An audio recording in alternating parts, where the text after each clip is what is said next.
ക്രിസ്തുവേശുവിൽ എല്ലാ പ്രിയപ്പെട്ടവർക്കും വന്ദനം.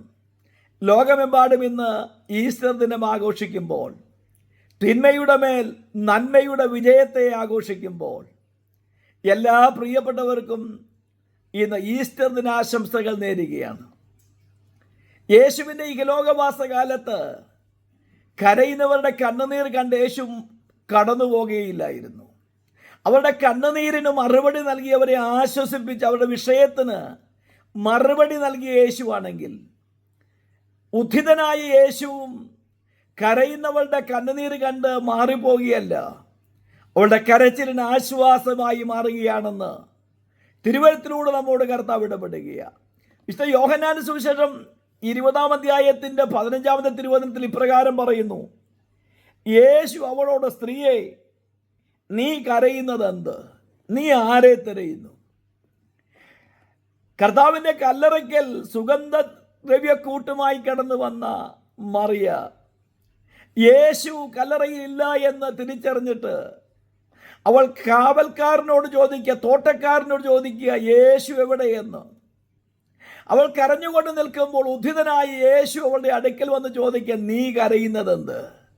എന്നെ കേൾക്കുന്ന പ്രിയപ്പെട്ട ദൈവത്തിൻ്റെ പൈതലേ, നയിൻ പട്ടണത്തിലെ വിധവയുടെ കരച്ചിലിന് മറുപടിയായി യേശു വന്നെങ്കിൽ, വഴിയരികിൽ നിന്ന് നിലവിളിക്കുന്ന ബർത്തിമായി എന്ന കുരുടൻ്റെ നിലവിളിയുടെ മുമ്പിൽ, കരച്ചിലിൻ്റെ മുമ്പിൽ യേശു വന്നുവെങ്കിൽ, ഇന്ന് ഉദ്ധിതനായി യേശു നമ്മെ ധൈര്യപ്പെടുത്തുന്നത്, പ്രിയപ്പെട്ട ദൈവത്തിൻ്റെ പൈതലേ, കർത്താവിനെ അന്വേഷിച്ച് കരയുന്ന, കർത്താവിൻ്റെ അടുക്കൽ നിന്റെ വിഷയത്തിന് മറുപടിക്ക് വേണ്ടി കരയുന്ന നിന്നെ ഒരിക്കലും ഉപേക്ഷിക്കുകയില്ല, കൈവിടത്തില്ലെന്ന് ഉറപ്പ് തിരുവചനത്തിൽ നൽകുമ്പോൾ പ്രത്യാശയോടെ കർത്താവ് പറയുക, നിന്റെ എല്ലാ പ്രശ്നങ്ങൾക്കും പരിഹാരം കർത്താവാ, നിന്റെ എല്ലാ വിഷയങ്ങൾക്കും മറുപടി യേശുവാ.